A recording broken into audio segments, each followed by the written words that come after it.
Right, so today I want to talk about this story from True North, and the first thing I would point out too is that they are one of the few, I mean, I still think that they're even too far to the left, but one of the few reputable media outlets in Canada that you can actually listen to.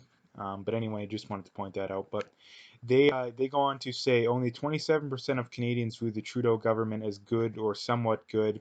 49% of Americans approved of Trump's performance as president, and half of all registered voters think he should be reelected for a second term. Now, the first thing I would point out too is that I would be very shocked if Trump loses the 2020 election, barring the Democrats cheating, which they're obviously going to try to cheat. It's just a matter of how successful they are at doing it. I would predict that Trump wins by more than what he won by last time because the Democrats are in absolute shambles now. But like I say, the other thing is that the media covers up for them and they're overly critical of Trump. Now, the one thing I would point out too, just for caveat, talking about this video, I'm not a huge Trump fan. I do believe Trump is just whatever you want to call it, good enough or conservative enough to vote for, and that's for the simple reason that, I mean, he's desperately trying to get a handle on immigration. I still think he should be taking it farther.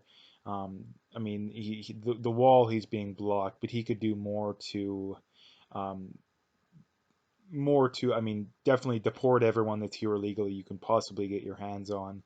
Um, get rid of, I mean, he should be going after sanctuary cities and sanctuary states more. Those are just some things off the top of my head. There's probably a ton of stuff I'm missing, but he's also not big on climate change. He's actually, I think he's cut funding for a lot of that stuff, which rightfully so. And if you look at a government in Canada, if you could get a conservative that just wants to cut immigration, just wants to get a handle on immigration, and just wants to get rid of the carbon tax, that would probably be enough for me to want to vote for them. Like honestly, we're at the point where like those two things are hurting the Canadian economy so much that honestly, like they'd have to be pretty out there on some other issues for me to not want to support them. Now, the conservatives, the modern conservatives in Canada, don't really want to do either one of those things, let alone one of them. So it's probably not going to happen. But I wanted to talk about the significance of this kind of stuff. That the Trudeau government literally gives billions of dollars every year to bail out media, and let's not pretend that they're honest and objective. Like anyone pretending that is absolutely insane. And for the simple reason that if someone is paying you to do something and not paying you to do a different thing, then which one are you going to do? You're going to do the thing that they pay them to do.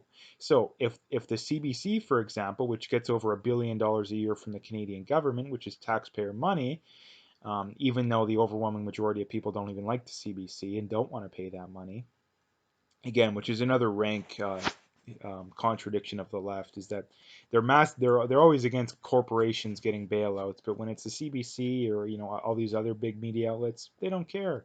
When it's SNC Lavalin, they don't care because it benefits them. So that's something that really bothers me about the left. But getting back to this, um, let's not pretend that they're honest and objective, because if the CBC stopped getting that money, they would go out of business. So of course they're going to continue propping up the Trudeau government, and rightfully so, because the Trudeau government has increased their funding.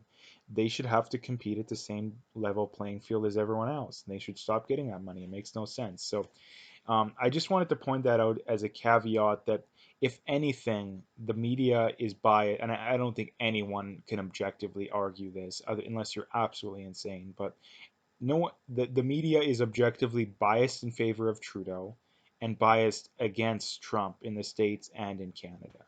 And you look, I mean, you even have Project Veritas with the CNN saying that, yeah, we're harder on Trump than Fox was on Obama. Like they're even saying it, but yet that's still not enough to get some of these people to change their minds. But anyway, I just wanted to point out the significance of this kind of stuff because it just seems like in Canada we're the only country, or I mean not the only country, pretty much the only country that things just never really seem to change. Then in the States, times are pretty good right now. I don't think they're quite as good as what the Trump and the hardcore Trump fans would have you believe. The economy's still kind of running on thin ice, but at least the unemployment numbers are good. At least people are still getting raises. I hear people that that make political commentary that are in the states. A lot of them aren't even on the right, so they have no reason to be biased about on this, saying that yeah, I'm making more money than I ever have. People with construction companies be like, yeah, we're so busy we're turning away work, and prior to Trump, we were desperate for work, and that's kind of where things are at. And in Canada, the economy's, unemployment in Alberta is what, 7-8% in Edmonton, I think it is now. And, we still have a very large percent of the population that's still much Trudeau good. And, we don't want to elect the racist, sexist conservatives. I mean, even though they wouldn't really do anything to change it. But that's kind of where we're at in Canada. And I mean, the main point of this video being is that we need to get away from this kind of stuff. And I just wanted to point it out just for the significance of the difference. Like Trump is almost double the I mean, it's not a directly comparable approval rating. This one is good or somewhat good. The other one is just flat out approval rating. But like I say, considering the media bias, I think that if they were honest and objective, Justin Trudeau's approval rating would be literally 20. I'd be surprised if it could break 20-25%. Like it'd be definitely lower. Trump's would be definitely higher. Like what reason do you have to disapprove of Trump? Like seriously, the economy, I mean, there's definitely things that like I say, there's things that he definitely should be improving on.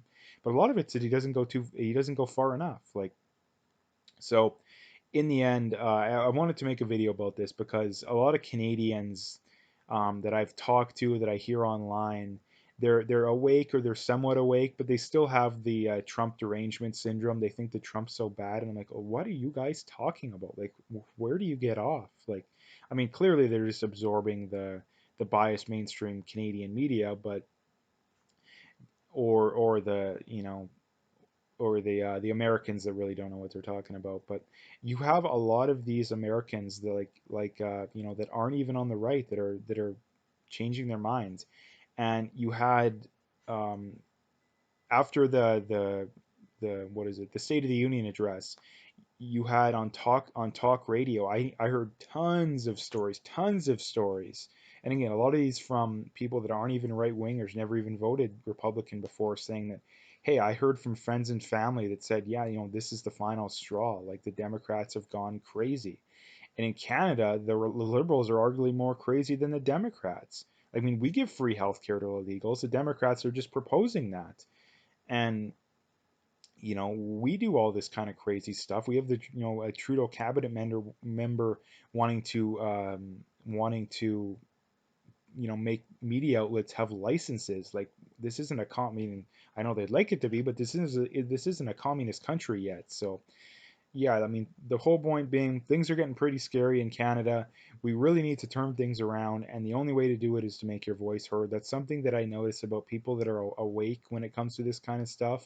And by awake, I don't mean woke. I mean like actually, have their head on straight and recognize that hey, things are going pretty good in the States, even though Trump could definitely approve on things, and things are going really bad in Canada, but they don't make their voices heard. It just seems to me, and I think it's pretty hard to argue against this, that the most vocal people in society are the ones that are the most crazy.